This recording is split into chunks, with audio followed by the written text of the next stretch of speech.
যখন আমরা অনলাইন ব্যবসা করার সিদ্ধান্ত নেই, তখন আমরা ভাবি যে কম রেটে কিছু প্রোডাক্ট সোর্সিং করব, তারপরে ফেসবুকে বুস্ট চালিয়ে দিব, ব্যাস ব্যবসা হয়ে গেল। কিন্তু ওয়েট, আপনার এই সিদ্ধান্ত কি আসলেই সঠিক? চলুন দেখে নেওয়া যাক কেন বুস্টিং করলে আপনার ব্যবসা ১২টা বাজতে বেশি সময় লাগবে না। যখন আপনি কোনো ভিডিও বা ফটোর উপর বুস্টিং করেন, তখন আপনার কাছে আপনার অডিয়েন্সের কোনো তথ্য, তারপর লোকেশন সেট করা, টার্গেটেড অডিয়েন্সের কাছে আপনার পণ্য বা সার্ভিস পৌঁছানোর কোনো কায়দা থাকে না।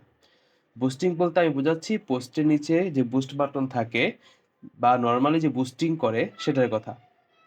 অডিয়েন্স টার্গেট না করে সঠিক অডিয়েন্সের কাছে আপনার পণ্য বা সার্ভিস না পৌঁছে শুধু বুস্টিংয়ের উপর নির্ভর করে ব্যবসা হয় না।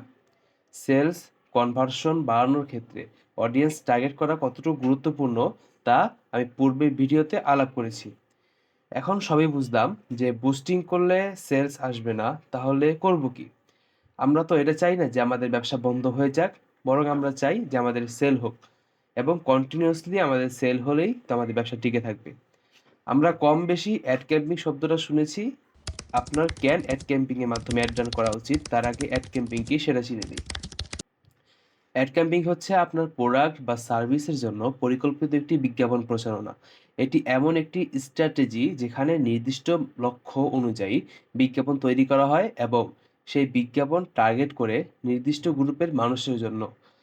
অ্যাড ক্যাম্পিং এর মাধ্যমে আপনার টার্গেটেড কাস্টমারের কাছে আপনার পণ্য পৌঁছাতে পারবেন, ভালো মতো কন্টেন্ট সাজাতে পারবেন, বাজেট অনুযায়ী অ্যাড চালাতে পারবেন।